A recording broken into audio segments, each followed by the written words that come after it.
We are so happy that you are here tonight. You should keep eating, because nothing I would say would make you stop eating. My name's Mary Cockrum. I am a board member of Bike Walk Connecticut. We have a great program for you tonight, and I am thrilled that you are here.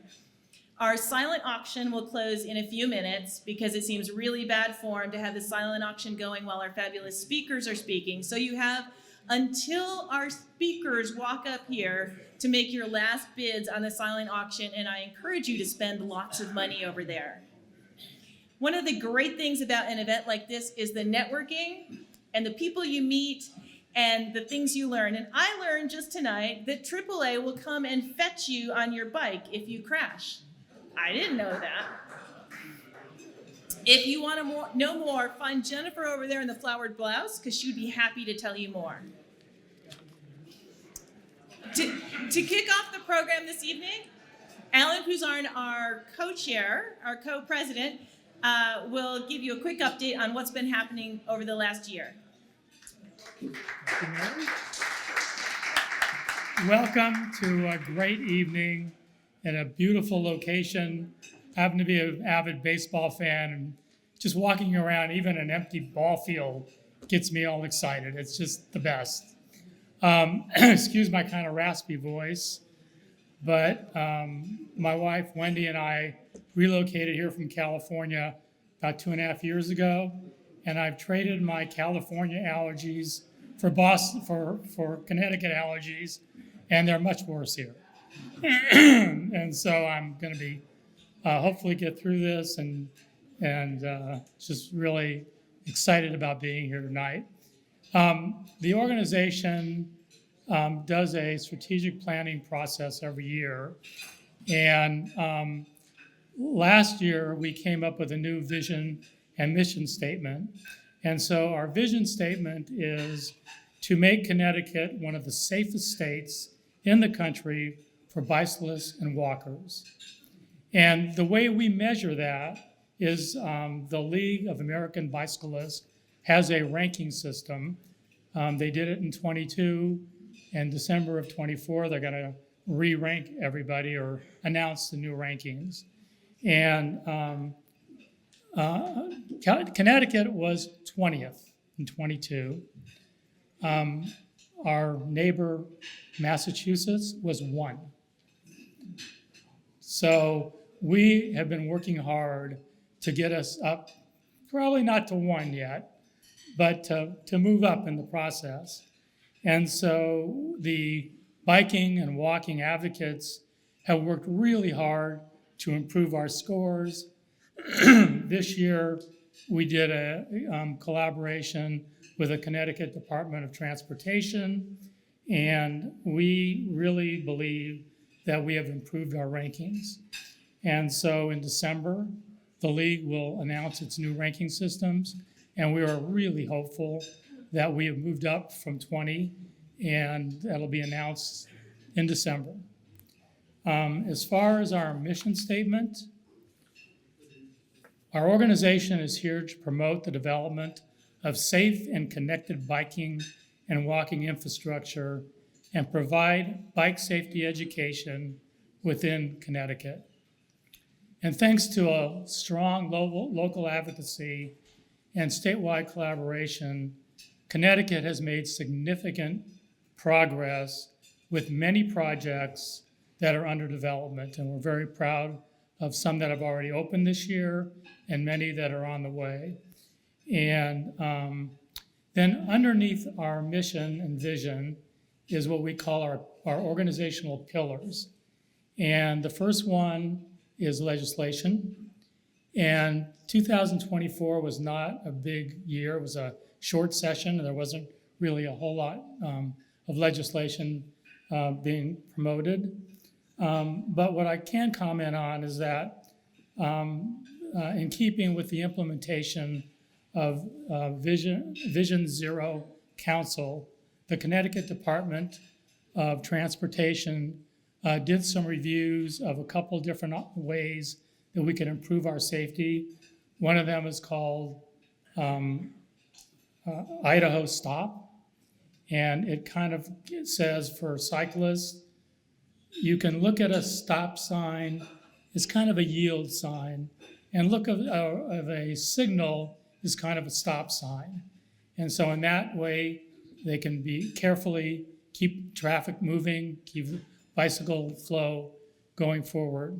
They also looked at one that is probably much more, I don't even know if it's controversial or not, but it's has significant impact, which is be no right turn on red lights.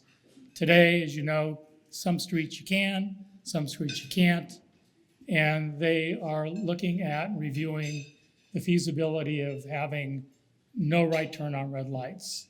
But we'll see how that goes. Our other pillar is called the education component, and we've been very active this year. We trained Manchester Park and Rec staff to teach bike safety classes. We trained teachers at New Britain schools, the 4th grade curriculum, and so they're working away on that. We've lent Avon our bike fleet. You might have actually seen our bike trailer out in front, and they're using it for their bike education programs.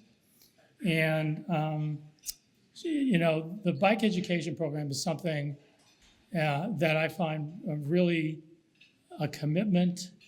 It's complex because you got to go to a school, get them to commit, and then it's a year later before it gets on the calendar.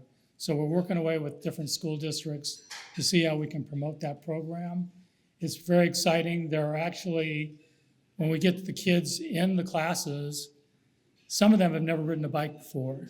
So we provide them with bikes and helmets and teach them not only bike safety, but actually literally how to ride a bike. And it's just makes you feel great when you see that happening. And then the next component is our bike-friendly community. And our strategy is to approach towns on the New England Greenway, and then also towns that are adjacent to towns that are on the greenways. And we've been pretty active this year. Now, Manchester and Wethersfield have submitted their first-time application. If you're familiar with the program, it's a very complex and lengthy document. And so I think they said before it's filled out, it's 80 pages long. And so we are working with them to the extent that we can to get them to promote it. We've also, and they're going to hear about whether they got approved at the end of the year. We've also been in talks with Bloomfield, East Hartford, Windsor, Southington, Cheshire, Plainfield, and Hamden.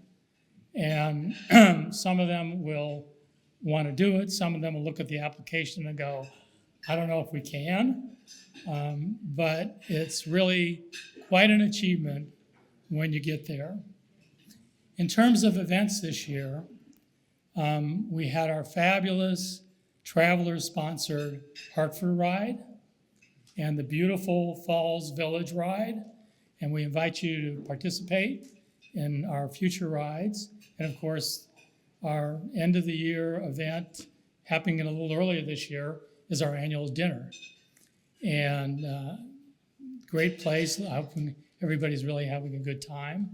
And we have some terrific speakers. And I want to do some introductions. First of all, with our board, please stand up and take acknowledgement. Because one of the things about our board is that there's policy boards and there's action boards. And our board is both.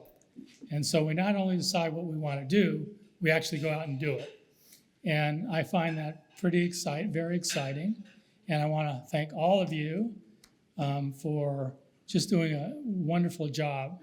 But there's really one person this year that I want to call out. And this guy he's in it every day. He's running around talking to towns. He's hauling trailers full of bikes, and I'm sure almost everybody knows him. His name is Steve Mitchell, and I want to thank him.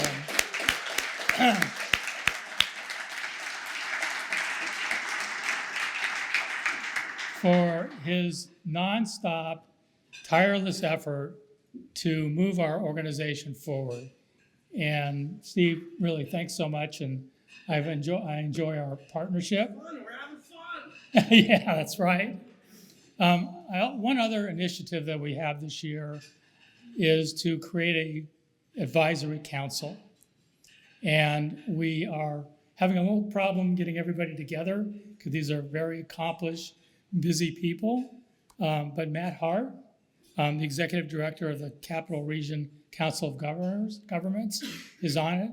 Tom Bradley, who's not here tonight, is a retired Special Olympics public relations consultant for the global organization. Anna Bergeron, are you here? You're here somewhere? There she is. And she's a transportation supervisor for for planning for the Connecticut Department of Transportation. And Kim Bradley is oh, there she is. Okay, hi Kim. And she's Trails and Greenways Program Coordinator for the Connecticut Department of Energy and Environmental Protection. And so with bringing all these experienced, knowledgeable experts together, we're hoping that we can really move the organization forward. And we're looking forward to figuring out how to have our first meeting. So with that, I'd like to say thank you again for joining us. We are very proud of what we accomplished this year. And I want to say that we are looking for committee members, for board members. So if you're interested in having fun, working hard, and just feeling good about what we accomplished, I invite you to talk to any of our board members about joining the organization as a board member. And with that, I'll say thank you so much.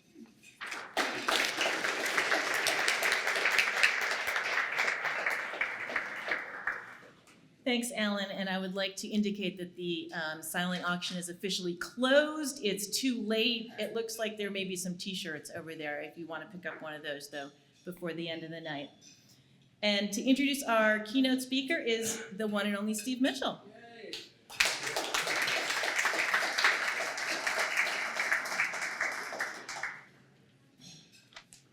Thank you. Is everybody here having fun tonight? I mean, cool. Bicycles, beer, and baseball. Yeah, baby. Tomorrow night, World Series. Yeah, it's interesting, fun stuff. But anyway, so this is really a crown jewel of Hartford. And I'm sure people in here of a certain age remember the Whalers back in Hartford, and to the Yard Goats' credit, they have kind of brought that good, positive energy back to Hartford. And in Hartford and what we're doing, and really what I think we're trying to do with the Department of Transportation, with the Department of Environmental and Energy Protection, and with East Coast Greenway, Bruce Donald's our coordinator was we're trying to connect all the cities and all the communities in Connecticut with bike, so says the car dealer, with active transportation. So I can take a punch here and there, trust me, I get them. But so active transportation connecting Canton, Avon, Farmington, Simsbury, West Hartford, Hartford, those are all bike-friendly communities. If you live in a town that's not a bike-friendly community, why? You need to go to your first selectman, your town manager, and say, hey, we need to get the application. We need more bike-friendly communities. And all I can say, there's some things I know, but I can't quite say, but we're on a winning team. Connecticut is a winning team, and we're going to find that out officially in about a month or two. And I'm not going to let any cats out of the bag.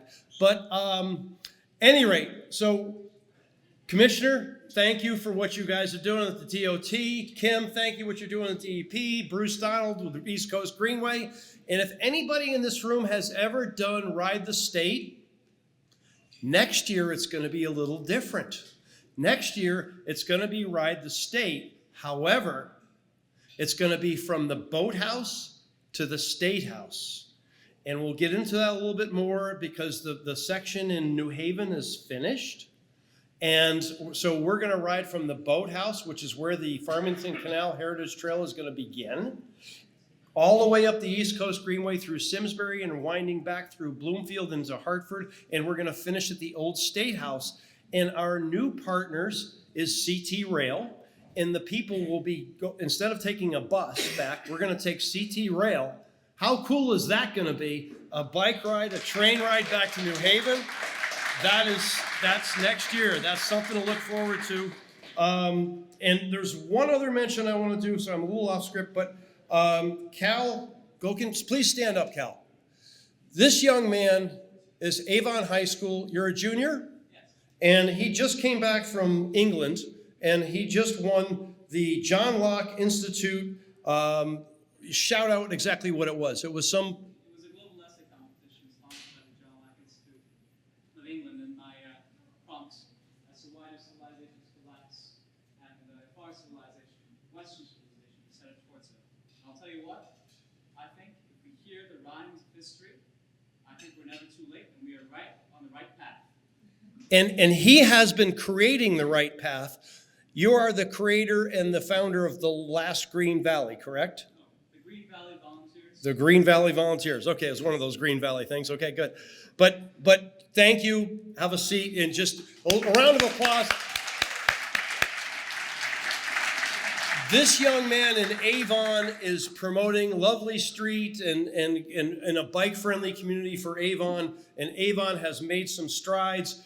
But it's all about connectivity. I don't care whether you're in Avon or Canton or West Hartford, but we have to connect all these communities with bike lanes and safe places to go. But without any ado, and I went to Northeastern University in 1976 through 1981.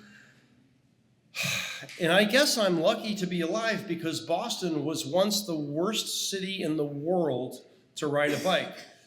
And Nicole's going to tell you a little bit more about that. But Nicole, it's my honor and my pleasure to have two of the most powerful women in New England right here in the room tonight for active transportation from Boston, Massachusetts, the #1 state in the country. Hopefully we can get a little bit of their juju, right? So Nicole Freedman has been immersed in the bicycling world since graduating from Stanford University and declaring, "I'm going to be a professional cyclist," to which everyone responded, "Get a real job." She spent a decade racing professionally on the road, which included competing for the United States in the 2000 Olympics in Sydney. After wrapping up her racing career, she transitioned to work for Mayor Thomas Menino as Boston's Director of Bicycle Programs from 2008 to 2015, where she helped launch one of the first bike share systems in the United States and tackle Boston's reputation as the worst city for cycling in the country. Massachusetts is now the #1 bike-friendly state in the nation. How did she manage such a turnaround? Nicole is passionate about teaching people to fall in love with cycling, whether teaching clinics, coaching teams, or leading rides, and is ill-disposed to doing any mechanics maintenance on her own bicycles. I can relate. Nicole is thrilled to currently work as NIMBA's executive director. So any mountain bikers in here, she's your executive director. Joining Nicole, and by the way, you've helped Canton with a pump track, I understand. Yes, so thank you. Joining Nicole is our keynote speaking team with Kim Foltz, who has worked for the city of Boston on active transportation for more than a decade. And in her current role, Kim directs Boston Bikes, overseeing the city's public bike share system, managing bike parking, and running the skills building programs for all ages. Kim is a graduate of the Evergreen State College and holds a master's degree in urban planning from MIT. Before joining the city's Boston bike team, she has worked in community organizing and advocated in a variety of Boston nonprofits, In her free time, Kim might be spotted skiing, birding, doing crossword puzzles, and of course, biking. We're interested to see what we can learn from Nicole and Kim. So without any further ado, come on up. Big round of applause.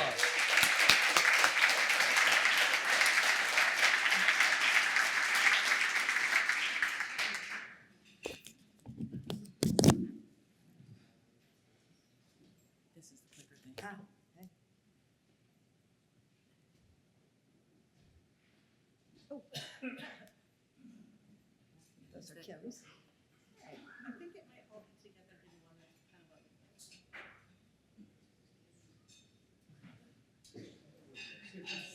No. alert. What'd you say? There's the whole presentation. No, and I'm done, thank you. First off, thank you guys for sharing your evening with me. You could have had a lovely dinner all to yourselves, but instead you're gonna have to listen to me talk and Kim, which we appreciate. While we wait, one thing I wanna say is in my time at the City of Boston, the advocates made all of the difference. I think we were blessed with some of the most talented and brilliant bike advocates anywhere. And they really had convinced Mayor Menino to start a bike program, and they kept the city on track the whole time. So thank you for all the work you do. With the goal you have, you will reach your goal. So I'm going to talk about Boston bikes, and the key is it didn't always. People didn't actually bike always.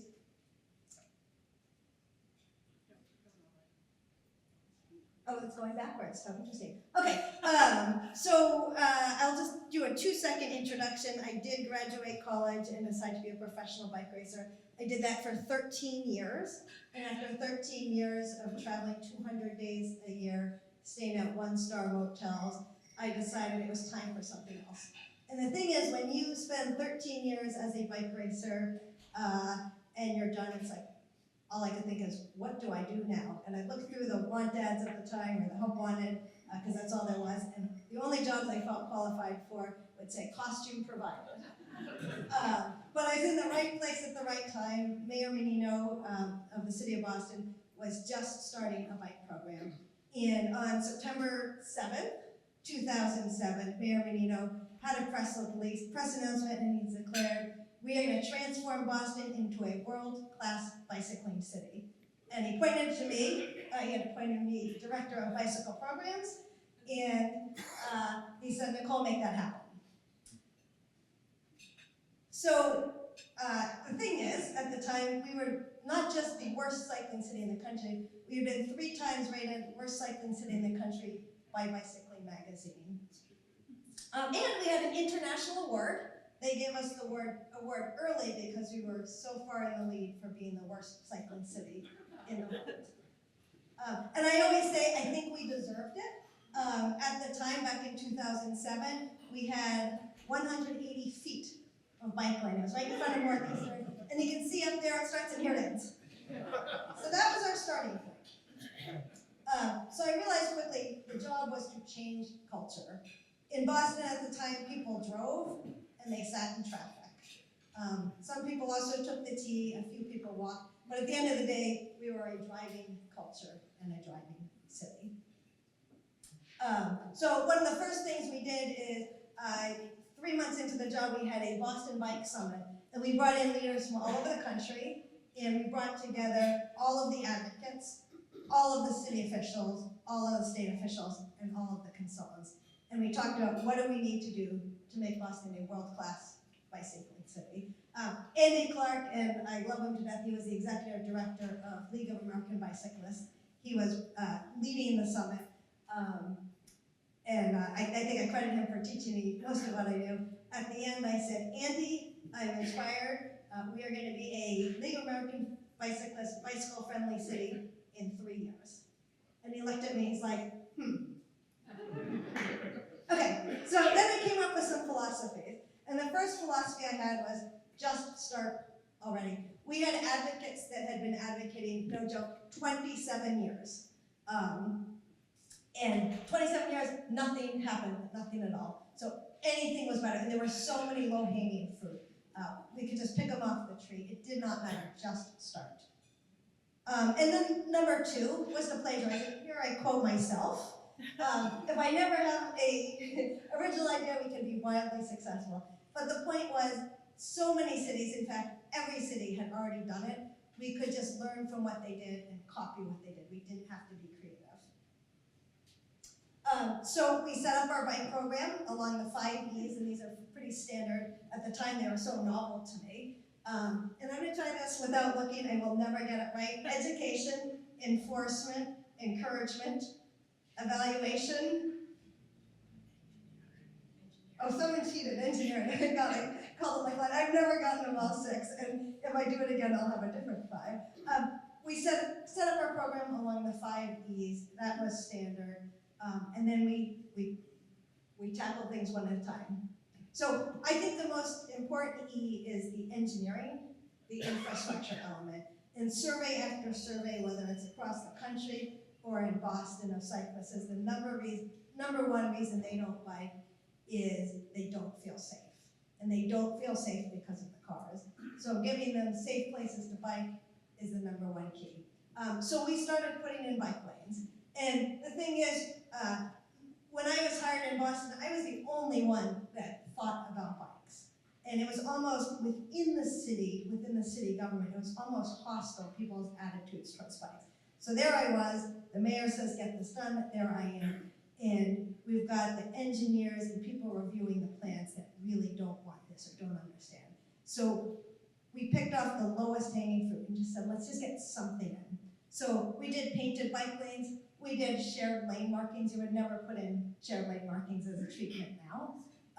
But these are when you don't have enough space for a bike lane, you put this marking and it's telling the cars to share the road. We did that. We did painted bike lanes. And we started with just the easiest places that had enough space. You weren't going to touch parking. No one was going to get too upset in the friendliest neighborhoods where people did bike.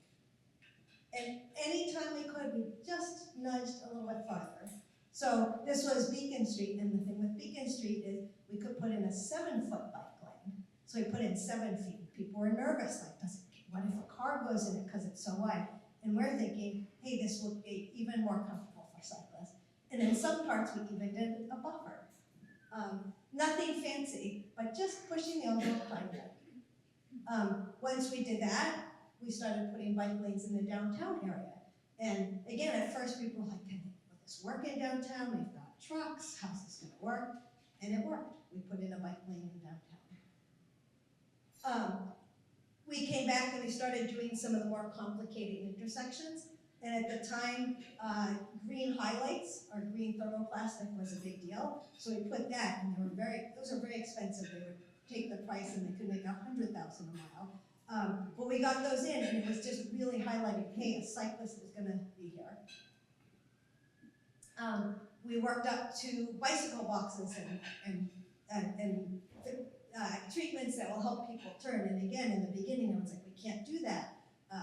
What will the cars think? They'll just park on it. But we put in one, and then another, and then another. This was one I liked. This was a priority shared lane, something that we came up with, and it was a test with Federal Highway. This was a road where we had 2 lanes. There was no appetite at the time to remove a lane, and there wasn't a space to put in a bike lane. So we did a priority shared lane right in the middle of the travel lane, and we painted it green. And Martine Powers of the Boston Globe did an article on it. She called it Sharrows on Steroids. And I always say, well, in the world of cycling, you really don't want to talk about steroids too much. This is right at the time of my son's story. Okay, so towards the end of my time in Boston, we had worked our way up to Mass Ave. And Mass Ave was really the elephant in the room at the time.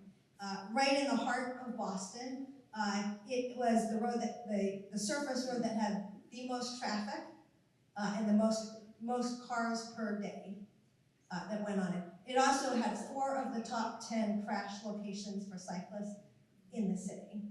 And it was very clear, and we knew it, like, if we do not do something, someone will die. People had died, they would die, there was no question. And the thing that was tough with Mass Ave was 2 lanes in each direction, parking on both sides. The lanes were already 10 feet, so there was no room for a bike lane. And we said, look, we gotta do something. The cyclists are here. It was also the #1 most popular road for cyclists. So you had the cars, you had the bikes, you had the crashes. And we said the only way to do this is to remove parking. In fact, 77 parking spaces, or 60% of the parking. And of course there was an uproar. All of the businesses said, we're gonna go out of business, you can't do that to us. And we said, and the argument was really easy. How do you value your parking versus someone's life? Because it was so obvious. So we had a public meeting, and I had a lot of conversations before with one of the elected officials, a state rep, who was adamantly opposed to this. And the thing that was so incredible was the advocate community, the bike advocates, they packed that room. So the room was completely full, overflowing with cyclists that says we need this bike lane. And I remember the state rep came into the room. She was all set to oppose it. There was not a single person or a single business there that took the time to come to that meeting. And about a third of the way through the meeting, instead of getting up and talking, she walked out. And that was that, because the advocates packed that room, and it was so important. So we did get that in. Again, today, you wouldn't build that, because the reality is everyone knows that a truck can go over a 6-inch white line. But one thing we were doing the whole time is we said, everything we put in the ground, I hope it will be replaced. I hope in 5 years, 10 years, we take the next version of this and make it even better and even more protected. So in my time, we did 92 miles. And with a little math gymnastics here, that is a 2,690% increase in bike lanes, plus or minus.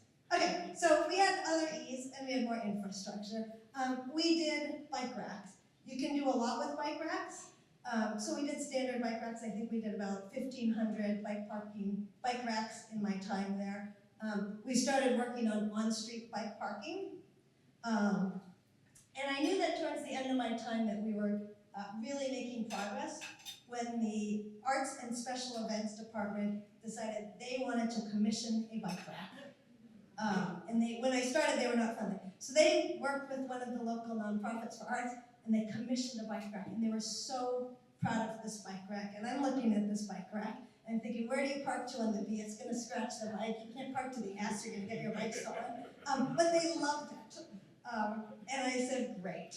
I did, in looking up a presentation I once did, looked up World's Ugliest Bike Rack, and I did happen to see this one come up. Okay, we did wayfinding. How many of you have driven in Boston?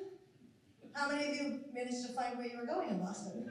And your way back. Okay, we did a little wayfinding project. We're not known for our wayfinding. And it helps a little bit. I wouldn't put too much time into bike wayfinding these days. And then encouragement. We worked really hard at the encouragement. We created the Hub on Wheels bike ride. It started and ended right at City Hall. And a lot of bike advocates and programs do this. You started at City Hall in your mayor's front door. And everyone that works in the city sees this bike ride, and it's the mayor's bike ride. And one thing you also learn is that everyone wants to do something they're not allowed to do.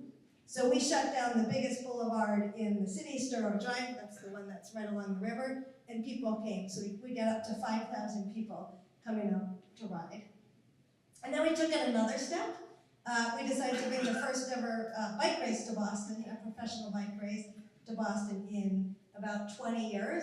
And one thing we did that I'm still proud of is have equal prize money for the men and the women. That was not always the case.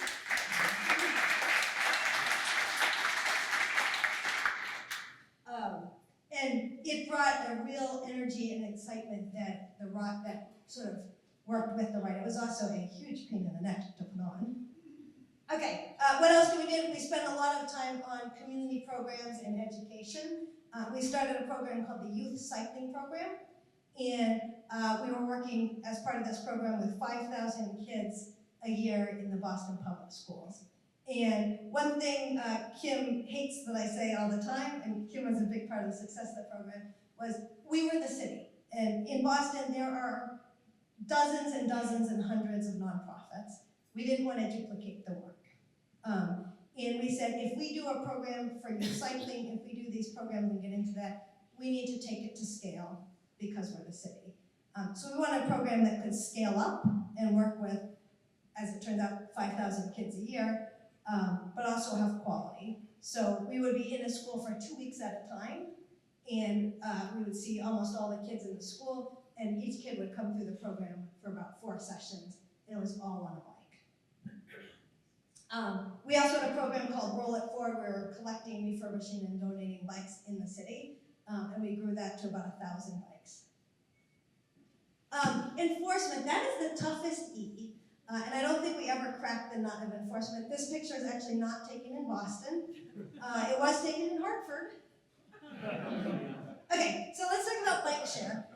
Bike share was one of the most important projects that we did. And when I started back in 2007, bike share had just launched in Paris.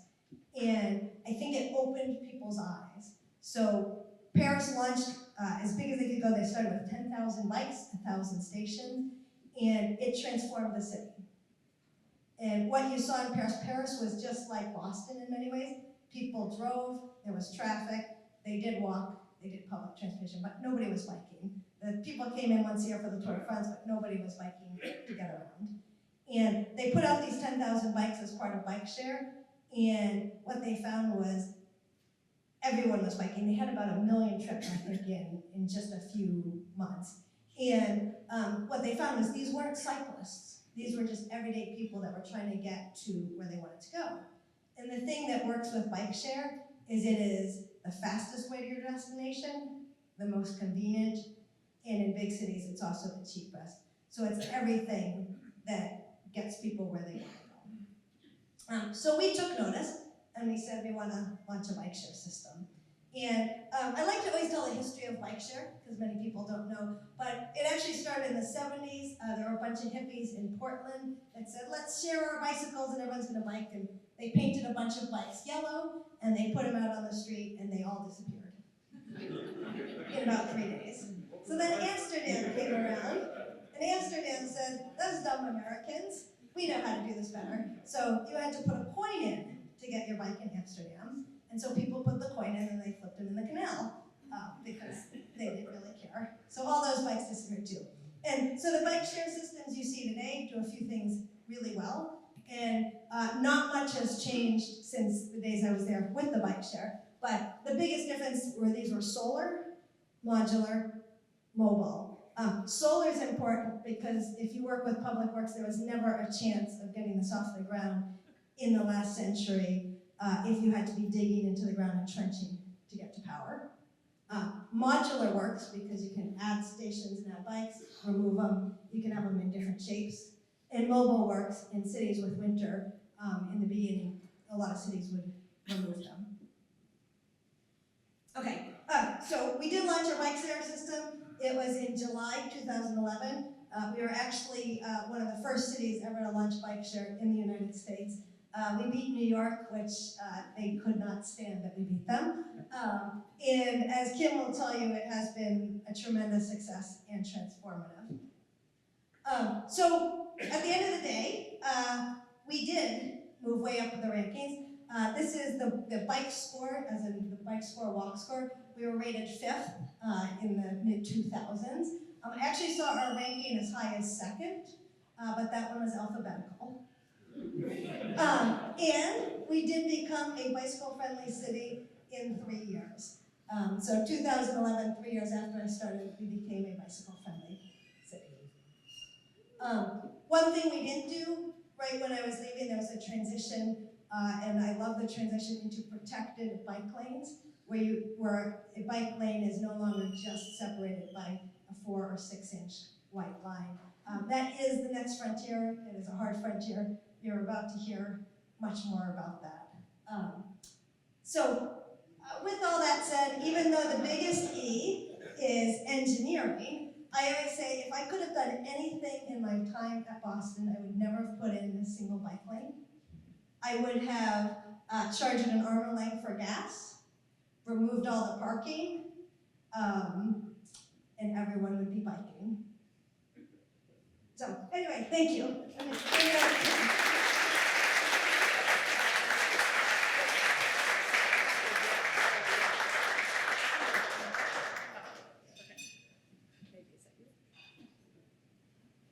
Great. Well, thank you, Nicole. Nicole is a very hard act to follow, so if you all will have a little patience, I will do my best here. So my name is Kim Foltz. I've been working for the City of Boston, now in the Streets Cabinet for the last decade, plus have the very distinct pleasure of being hired by Nicole and working for her and with her for a couple of years anyway. So when she left some pretty darn big shoes to fill, as you all just heard. And this is who we were shortly after Nicole left. There were 4 of us that formed the Boston Bikes team. So not just one from when Nicole started, but we were still we were the bikes people, like you're looking at it right here.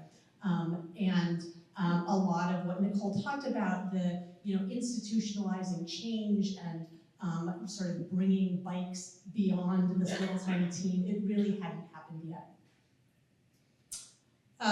So around in 2015, the bike lanes that we had,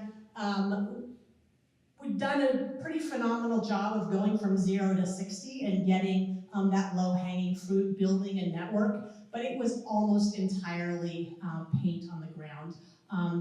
Nicole left, as she said, just as protected bike lanes were becoming a thing, were emerging as the state-of-the-art practice. And so thanks a lot, Nicole. She left us with a bunch of work to do. We had, in 2015, all of 6 miles of protected bike lane.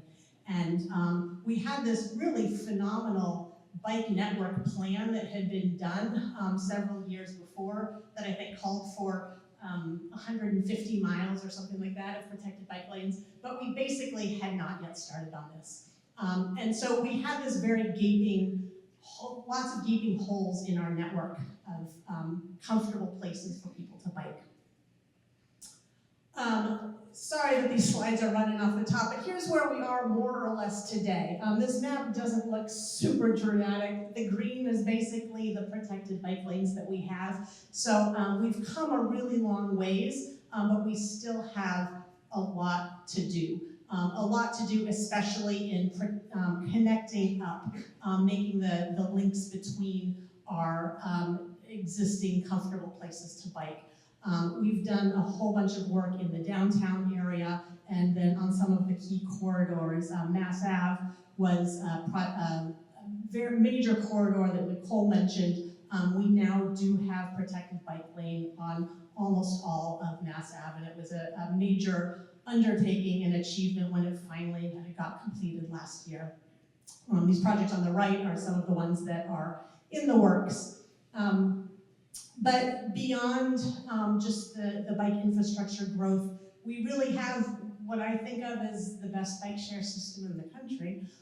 We've made really tremendous progress on small-scale safety interventions, reducing speeds of traffic. So we've done a heck of a lot, and really in large part because of the tremendous groundwork that Nicole laid for us.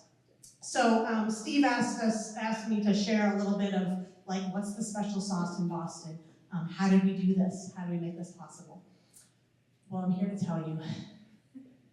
It's because people bike in Boston. I swear Nicole and I hadn't seen each other's slides. So what we've really worked hard to do over the last 6 or 7 years is to really institutionalize biking, to make that culture change, to move it from not just this fringe activity, not alternative transportation, but biking is a mode unto itself and it should be treated as such.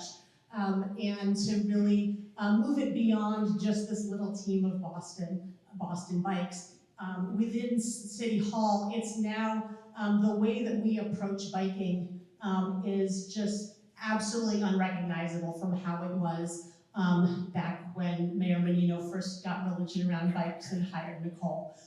It is a part of how we think about every street redesign. It is a part of how we manage development mitigation with large scale developments. It is just fundamental to much of what we do in transportation, and the work is just distributed now in a way that it never was before. So how did we do it? Or how are we doing it? We still have a lot to do, as I said. Have a few tips or pointers for what I think has made a difference in Boston.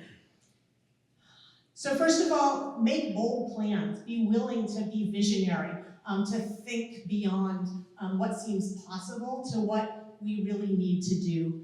So one of those things for us was the Go Boston 2030 plan, our long-term transportation plan. We made a goal to ensure that every household in Boston was within a 10-minute walk of bike share. That was kind of ridiculous at the time, given where we were. Count stuff. Data really makes a difference. It has a way of cutting through opposition and to really bolster the position of leadership and people in a position to make decisions. So we've really gotten much more disciplined about analysis and keeping track of data and then utilizing that. Lead with safety. We've really increasingly been framing our work around safety. It has a way of just sort of cutting through the noise. You are going to find opposition when you're taking away parking or you're reducing travel lanes or making travel time longer for people. Those are not popular things with a lot of people who are used to driving. But nobody wants people to be hurt. Nobody wants people to be killed. And so when your projects are really about safety first and foremost, you're able to, like I said, cut through a lot of the noise. And then conflict happens. I should make a t-shirt. You need to be comfortable embracing conflict or recognizing that it's going to come and getting leadership to that point, getting the people who are in decision-making positions, maybe that's some of you in the room, understanding that you're not going to make everybody happy by doing these things, and that's okay, that's expected. And then finally, engagement, public engagement in much more creative ways than we were able or willing to do back when I first started. Really meeting people where they're at, doing the kinds of programming and skills building and just transformational learning for people really makes a difference. So I'm going to dig into each of these things a little bit more. So making bold plans. Bike share is what I have worked on the most directly and the most consistently in my decade at Boston. Like I said, with our long-term transportation plan, which was released in 2017, we had a goal of ensuring that every household was within a 10-minute walk of bike share. We also simultaneously made a long-term development plan for our bike share system. We hired some consultants, we did a whole bunch of analysis, looked at all of the things that contributed to bike share usage, and we basically, that plan said we need to double our bike share system over the next 5 years, so not even a very long-term plan.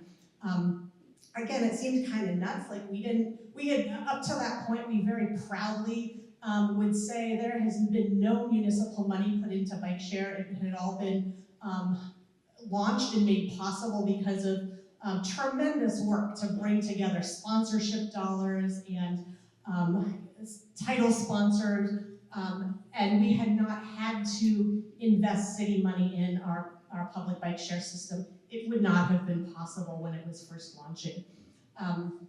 But that we just simply did not have the capital to make a twofold expansion of our system, but we said, we know that's where we need to go, so we're going to put it into our plan. So this is what our bike share network in Boston looked like when we made that 2030 goal of making sure that every household was within a 10-minute walk.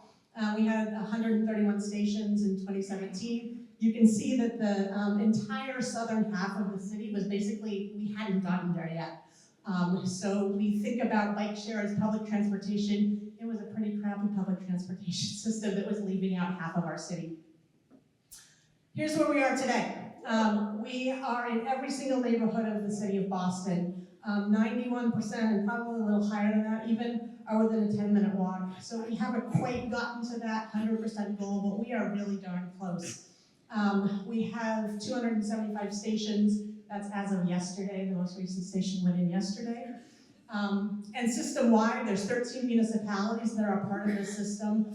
We've got 509 stations. So tremendous leaps and bounds from the 60 stations that we launched with at the very beginning of bike sharing 2011. And we're within, a very short distance of almost all of our transit stops, our public libraries, our parks. We've really paid attention to what are the major resources and nodes and important places that people need to get to in our city, and then made sure that our public bike share system can get people there. And guess what? We've seen a pretty dramatic increase in trips over the course. It has just become a public transportation system. So like I said, one of our major goals has been to just see that culture shift, normalize biking, and it's now, we're regularly getting tens of thousands of trips on bike share every day. We'll surpass 4 million trips this year in 2024 for the first time ever.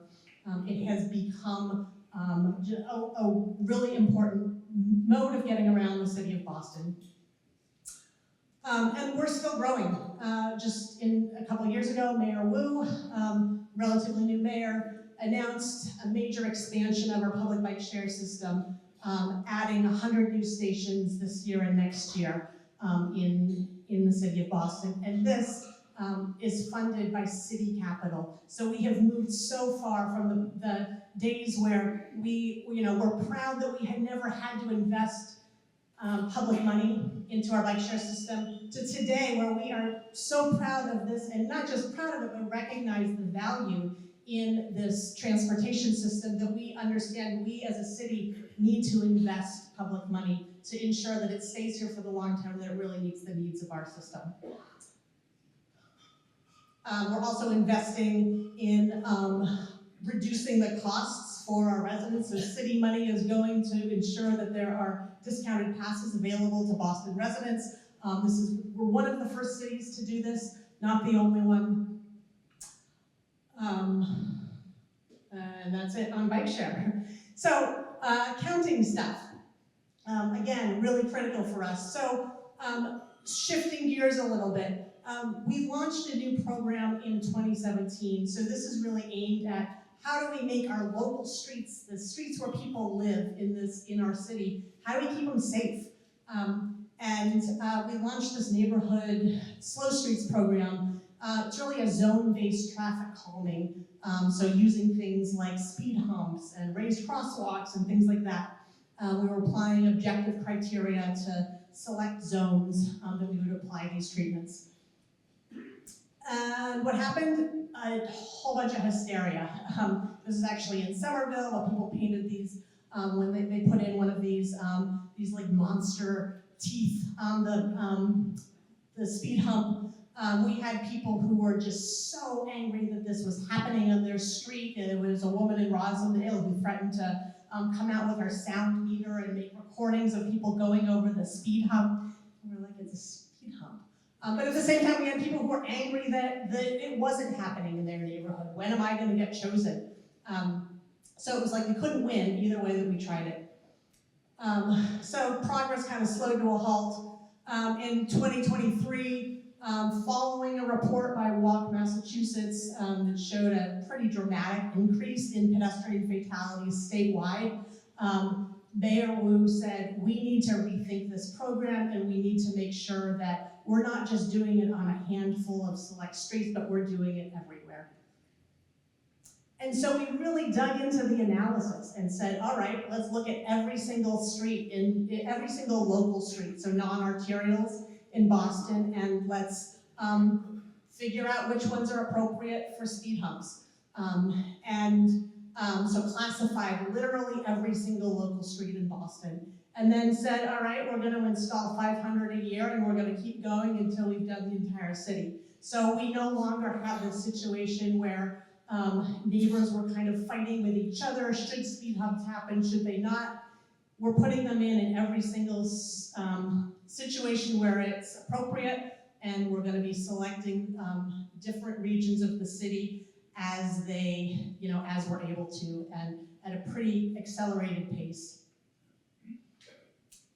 So then, get comfortable with conflict, accept that it's coming. So as I shared, there was lots of opposition to that speed hump program initially. This is a resident who just took up shop in the Back Bay very recently as we were about to launch some brand new protected bike lanes in the Back Bay. And just, I don't know what these people do in their, this is their full-time occupation, is sharing opposition to bike projects. So just as a little comic relief, I've heard so many things, so many people who've said to me as I've done lots of work installing new bike share stations, I love bike share, but one person said to me, "You're destroying my business. Just you alone, this bike share station right here is gonna destroy my business." Someone said to me, you're taking away my smoke breaks because you're putting a station right here where I wanna smoke.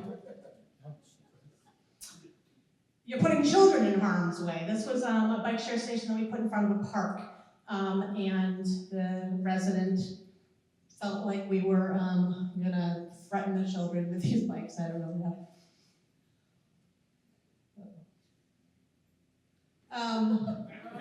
Near the top of the list, you're giving drunks a place to throw up. I didn't really know they needed a place to throw up, but apparently bike share is providing that for them. And top of the list, someday I'll get this list of 10 so I can be like David Letterman, but people will bring their dogs on your bike so they will poop on my lawn. These are literally things people have said to me and they're very earnest. So I've had to learn over the last 10 years that people are angry and upset about change in their neighborhood, and I understand that, but my job is to ensure that we are making safe and accessible ways for people to get around our city by bike and on foot, and that is my mandate. This was the last one. This is one of our bike share feedback forms. I don't know if you can read this, but the degree to which people get angry about bikes and bike share, it just never ceases to both amuse and amaze me. So then finally, engagement. Engagement really matters. And back in the day when I first started, engagement really meant you send out a butters notifications and you go to neighborhood associations, these like long-standing groups that have been together forever, people who've lived in the neighborhood forever and they don't want very much to change. We have really turned that on its head over the last 5 or 6 years. And we're doing things like getting out into neighborhoods, doing pop-ups, engaging people through, having them sit down around a map and talk to each other instead of just hearing from us and city officials. And then things like the bicycle encouragement programs, education programs, really make a difference because they help people see and experience bikes in a whole new way and also give them access in some cases where they didn't before. So our programs, we teach over 200 women a year to bike and to bike with confidence. We now have a whole range of classes that we offer from people who are literally learning to pedal to people who know how to pedal but have never been out on the street before. And we just provide safe, comfortable ways for people to build those skills and that confidence. As Nicole said, we've had this youth cycling program. It was on hiatus for a bunch of years, but this year, finally, it is back. This is more on our Learn to Ride program. Our youth cycling program relaunched this year, and we're not quite up to the same numbers that we were before, but we're so proud to be back because it really does make a difference in getting young people learning skills on bikes. The teachers tell us this is the highlight of the year for the kids. And it's also a way of reaching parents and engaging them around biking and bike changes that they might see coming in their neighborhood. And we've also been doing this over the summer. We hired a whole crew of youth to teach biking to kids. It was a wild experience, but a lot of fun, and we caught thousands of kids on bikes in parks and community centers across the city. So the last thing on engagement, a little story that I want to share with you all is around sort of bringing it back full circle to just as Nicole was departing, a major project in Boston was really heating up, and that was Commonwealth Avenue. So for those of you that are familiar with Commonwealth Avenue or with Boston, Commonwealth Avenue goes down past BU. It was the number two, she's got the numbers, hotspot, most dangerous corridor back in the time. This is a typical crossing in the middle of the day, so you can see just the tremendous volumes of people on foot, but also biking. At peak travel times, bikes will make up 20-25% of traffic on the road, so significant amount of bike and pedestrian activity, and it was absolutely not safe to be biking for sure, but also these crossings were pretty darn treacherous. This just gives you a snapshot of what it looked like, what it was like to bike, double parked cars, etc. It was really scary. And so the city had received a $16 million grant from the federal government to rebuild this. It's major kind of money for us, and so this was really a once-in-a-generation opportunity to get this right.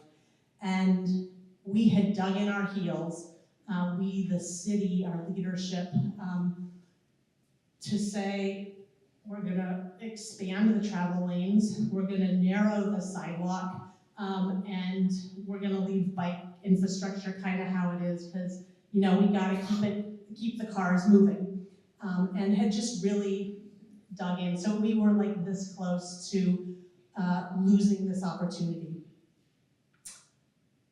But we have some phenomenal advocacy organizations in our city, and I actually attribute a lot of the work that Nicole did to the way that the advocates were really able to step up in this moment. One thing that really is powerful is when cities and advocacy groups can kind of work together, have an insider-outsider strategy, and we can lean on nonprofit organizations to really step up and put pressure on us as the city when we need it, and that is exactly what happened. So this is Mayor Walsh right here in the middle. Basically all of the major bike advocacy organizations in Boston sort of got together and said, we need to make something happen here.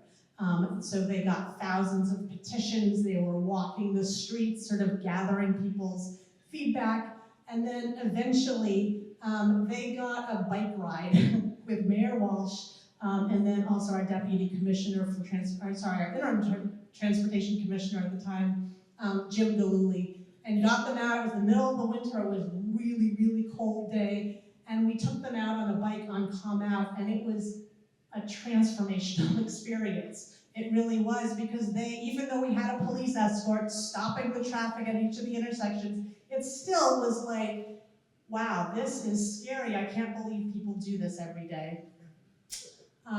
Here's Mayor Walsh, and that's Jim Galooly in the background with the orange sweatshirt on.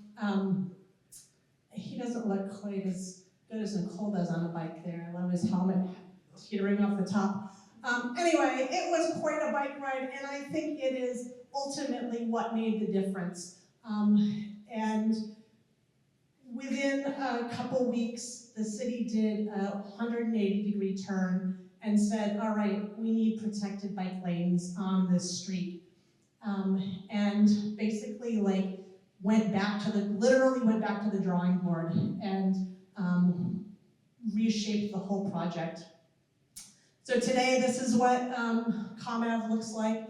It is so much safer, it is so much more comfortable to bike, and we've seen a rise in people using it. It's also more comfortable for the people walking. Those thousands and thousands of people on the sidewalks every day. They're now, not having to come into conflict with people who are too scared to ride on the street, hopping up on the sidewalk. It is just absolutely a transformational project. There's no other word for it. And so I wanted to leave you with this because a lot of you, I suspect, I don't know many of you, are in advocacy roles or are in government roles, and those two can really work well together and find these kinds of opportunities. Don't let them slip by. Because once you get a project like this in, the next one is that much easier because we've made the case, we've demonstrated that it gets results and that it's possible. So, thank you.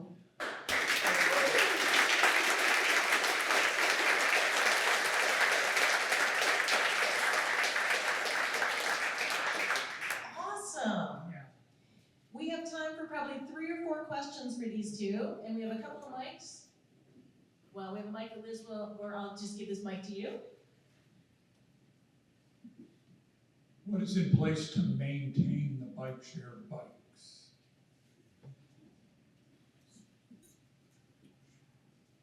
So, great question.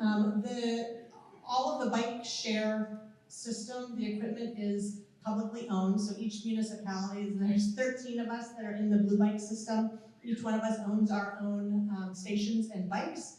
We have a contract with a private company to operate it for us. So we've had to put that contract out to bid, and they do it all. So I don't really have to worry about it too much. The bikes are designed to be really sturdy bikes that are appropriate for the city and all of the abuse that they take. So we have a lot of gripes with our bike share operator, but maintenance of the bikes is one of the things that they do relatively well. They have a regular rotation of them, and they have a pretty phenomenal bike shop. We just took a tour of it with those youth that we had hired for the summer. It's a little wait and see with the e-bikes that we've just introduced as of last December, whether or not they're going to do a good job maintaining those and also maintaining our pedal bikes. So we'll see. Sylvia, I saw you first.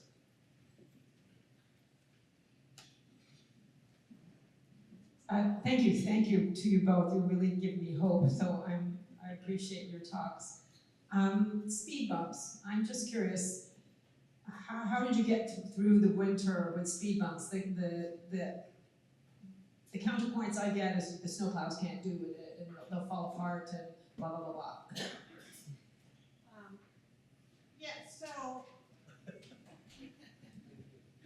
first of all, I don't do the direct work on speed humps, so I'm speaking from the little bit that I know.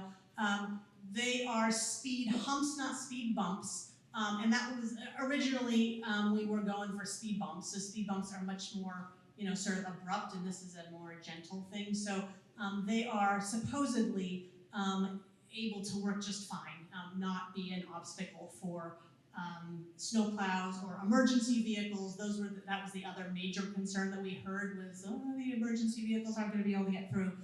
It turns out they're fine. But again, because they're designed, they're engineered to be not too abrupt.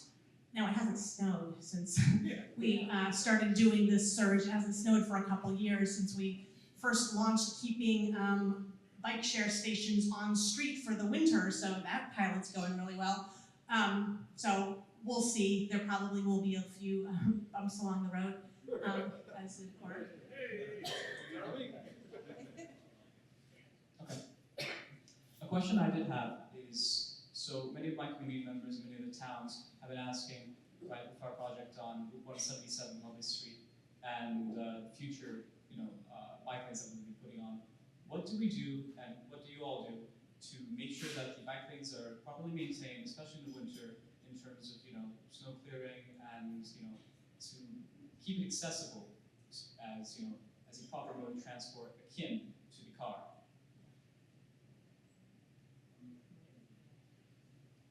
Sure. Well, in the early days, we did a lot of research. So before you ever put in a protected bike lane, you are working with the Public Works Department to figure out what kind of vehicle do you need, what width do you need, And a lot of times when you are creating the protected bike lanes, you're making sure they're wide enough for the vehicle that's going to be plowing them. But the truth is, most public works departments have to buy the correct size vehicle so they can get through narrower ones. And they do. You know, when the commitment's there, they will do it. We've done a bunch of both quick build projects, so that's where, you know, you're basically just putting up like plastic bollards. And then we've also done more, you know, full construction. Definitely find that the bollards just get flattened. I mean, we take them out in the wintertime, but even so, sometimes we don't get them out in time.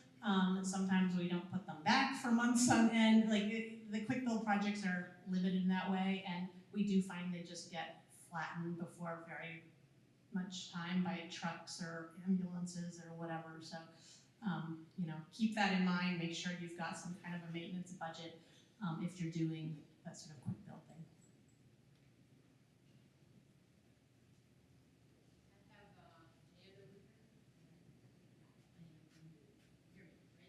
So, Boston is a great city of neighborhoods.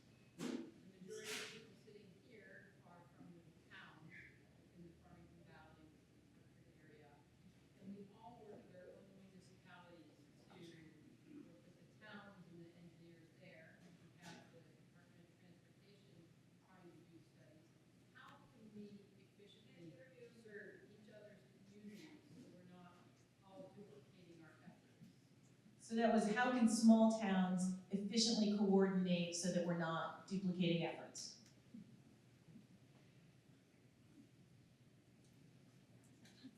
Yeah, you're on the spot now. Not it. I can take that one. I don't have an answer for you though. So after Boston, I moved to Seattle. I came back. I worked for the city of Newton, which is one of the suburbs. And we also have Dan Imstutz here, who worked for a neighboring town in Arlington.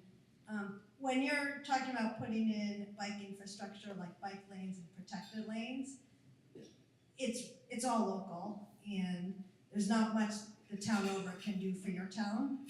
Sometimes when I was in Boston, I remember I got a call from Newton. They really wanted a bike lane, so I built one right to the edge of their border, and that was just enough to get Newton to put in their own bike lane because there was a little peer pressure. But not much you can do there. On bike share needs to be regional. So working right from the start with other communities, but other than conferences, it really is. All projects are really very, very local, unfortunately. But I would say, as the big city, with a lot of smaller municipalities around us, we get a lot of calls from. It's usually, the calls I get, because I work mostly on bike share. It's usually about some town up in the Merrimack Valley, or somewhere who's just wanting to get some guidance, and maybe they're like the lone transportation planner for the entire town. And so reach out to the larger cities or other municipalities, because chances are like they've done some of this and they can be helpful. So if it's just about like how do we get started, what do we do, like there are other municipalities who are really happy and willing to. We're all super busy, but we really make an effort to recognize in Boston, like we're a big city, we have a lot more resources available to us as staff, and so when we can sort of share that with the smaller municipalities in Massachusetts or beyond, we're really happy to do that. Hi, Kevin Sullivan from Bike Walk Wethersfield.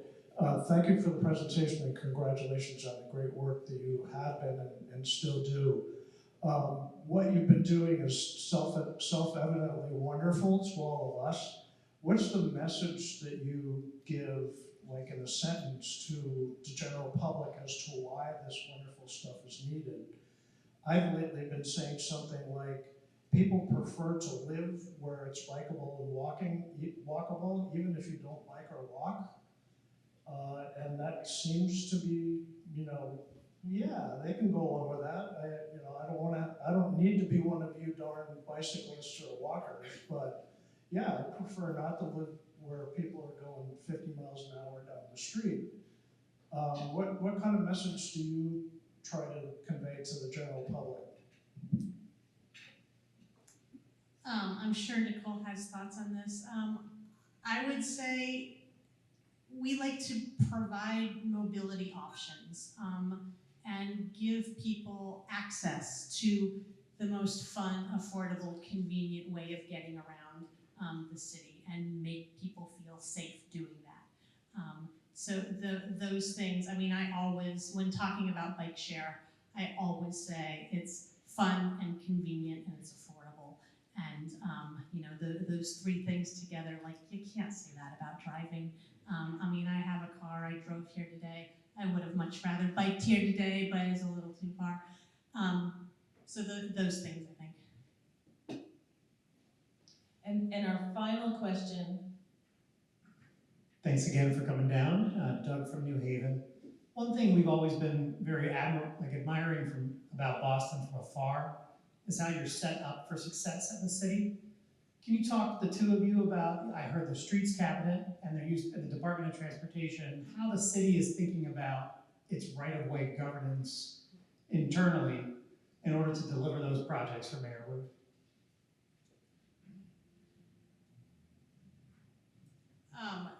That's a whopper. I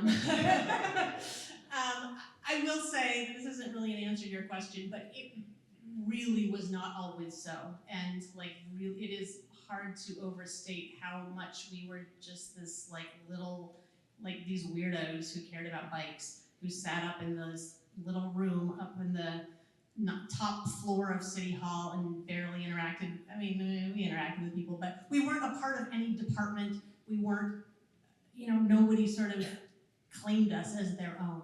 And so that we are now a part of the streets cabinet, and we know that we've got the leadership behind us. It's just unrecognizable is the word I used before, and it really is. I think our city, Mayor Wu, our chief of streets, Yasha Franklin Hodge, really think about safety first when it comes to these projects, and also climate change. I think they lead much more often with safety when we're out there sort of making the case for a particular project, but we know that we need to get people out of cars. We need to be making much more progress than we are towards all of our climate goals, and certainly getting people onto bikes, and people walking and people taking transit is a key part of that.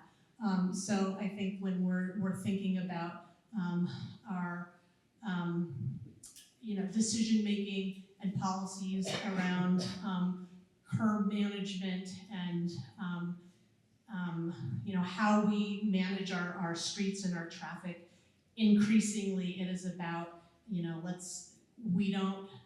I won't say we don't care about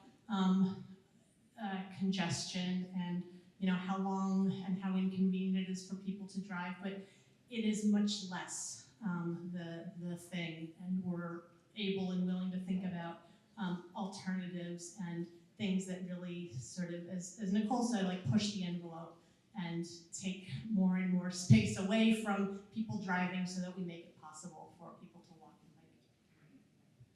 Yeah, I just want to say there's no perfect structure to the government. The one thing that you want is to be as close to the mayor as possible.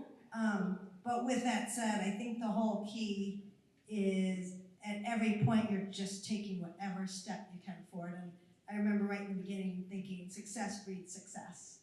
And what started with a little four-inch white line on a nothing road in an area that just happened to have space led to the next success, the next success, the next one. And the thing is, at some point, and I think bike share was the real point, you were at a point of no return. Even a mayor that didn't want bikes still had to keep it moving forward. Right now you have a tremendous mayor, and everything that's being built now at some point is going to be even better. But to me, it's amazing to see this. It's like this is what we always had envisioned. And every step of the way, when I was there was a fight, and every step of the way now is still a fight, and it always will be. But just keep it close to the mayor. Thank you both so much.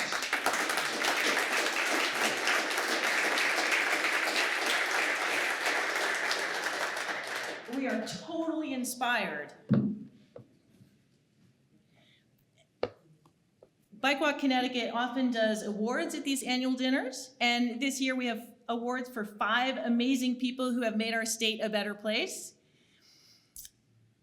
Lita Marie Highsmith, Lita, you can just come on up now, is a passionate advocate for cycling. Yes, clap. She's awesome.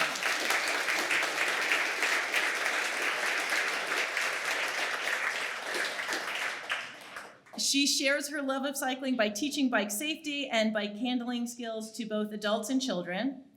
And she's not just a league cycling instructor certified by the League of American Bicyclists. She is LAB's first woman Black coach who teaches LCIs.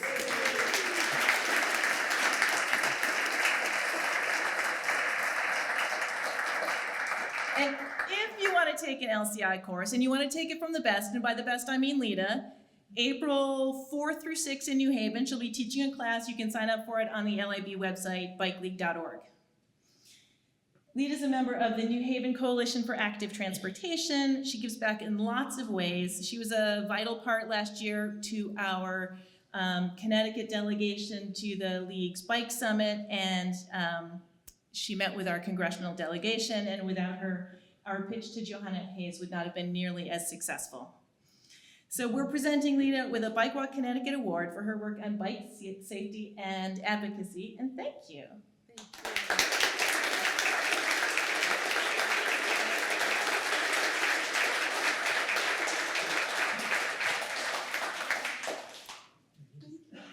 Thank you, Lita.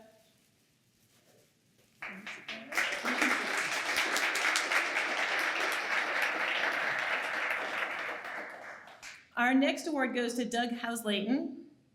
Doug, you have to come up now. Awesome.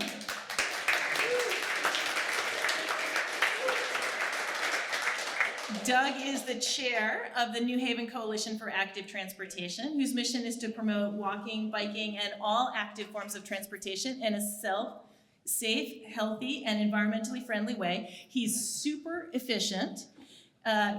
You're a certified league cycling instructor. And you teach bike education classes. And in his day job, he's executive director of the New Haven Parking Authority and the former director of transportation for the city of New Haven. He is making sure that New Haven is a safe and friendly place to walk and bike.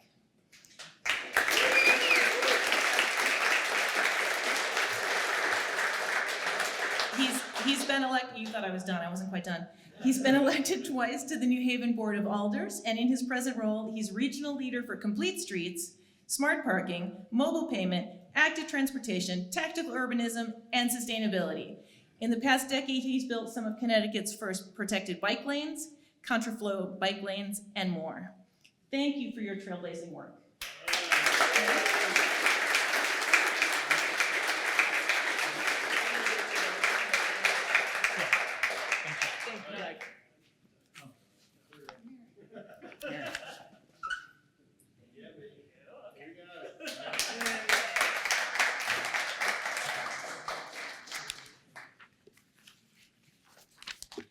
Our next award goes to Jay Stange.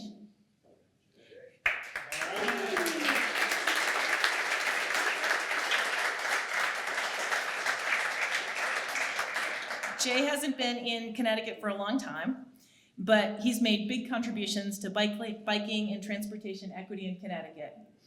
He's done this in working with BCCO and the Center for Latino Progress, running programs that directly impact Hartford citizens and as well as those in Greater Hartford, and on workshops on transportation equity that have a statewide reach.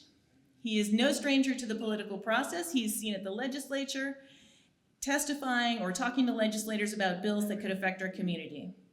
If there's an event in Greater Hartford with a connection to cycling or transportation equity, you'll see Jay there. Say hi. He'll be there making sure the right people get involved and getting the job done. Thank you, Jay.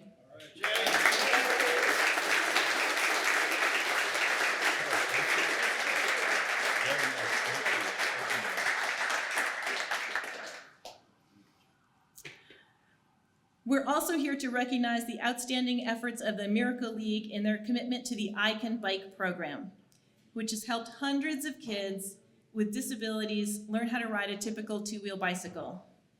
The program, which lasts for a week every summer, requires 1,000 volunteer hours and months of planning, and it culminates in a camp that teaches participants not only how to ride a bike, but gives them independent mobility and a sense of accomplishment. The program truly exemplifies the saying, "It takes a village," and the village is, in this case, Miracle League and their continued stewardship of the I Can Bike program, and because planning for the 2025 camp has already started. Accepting the award is Mike Michaud, Executive Director of the Miracle League of Connecticut, who can be seen every summer cheering on the riders at the camp.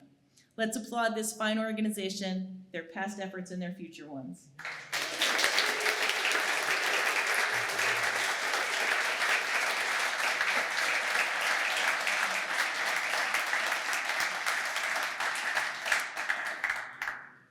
And to introduce our final awardee is Board Member Bruce Donald.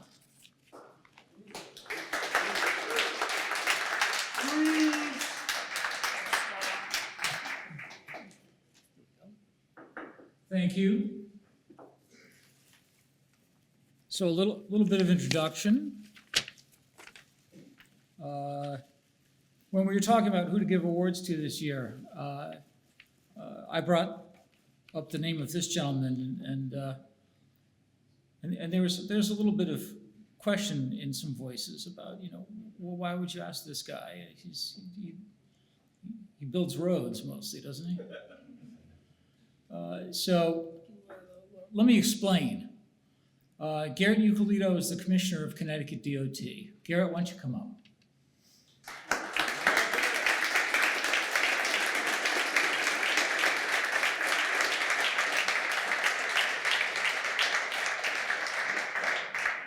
Good to see you. In fact, that's your plaque right there.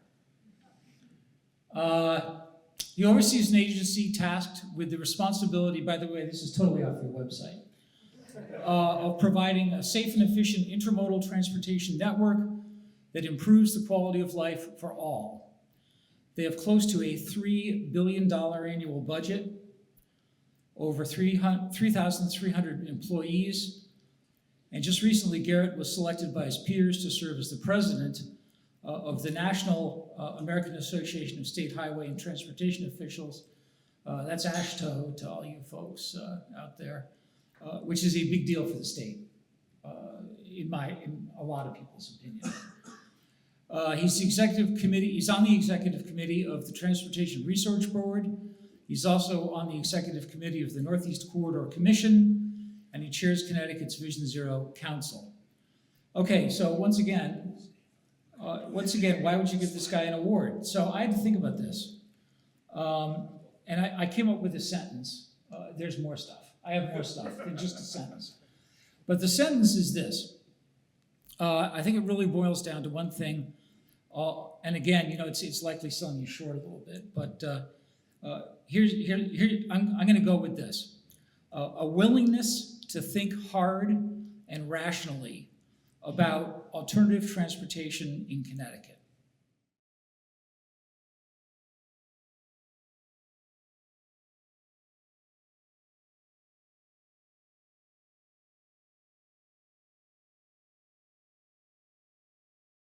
For over 40 years, SCM has been the voice of our town, bringing us together through local programming, education, and live broadcasts. SCM isn't just about television. It's about empowering our community, ensuring our voices are heard during government meetings, and celebrating milestones like our high school graduations. But today, SCM faces a challenge. Our funding structure is based on television subscriptions. And it's no secret, People have been cutting the cord. With a shift to internet-only subscriptions, SCM receives less revenue. Even though all our programming is freely available online. We need your support. We need your support. We need your support. We need your support. we need your support. Your donation can make a difference. It will ensure that SCM remains open, continues to educate our youth, and keeps our community informed. Thanks to SCM, I've been honing my creative skills, helping me work towards my college degree. SCM is crucial for keeping our community connected. SCM isn't just here to broadcast local events.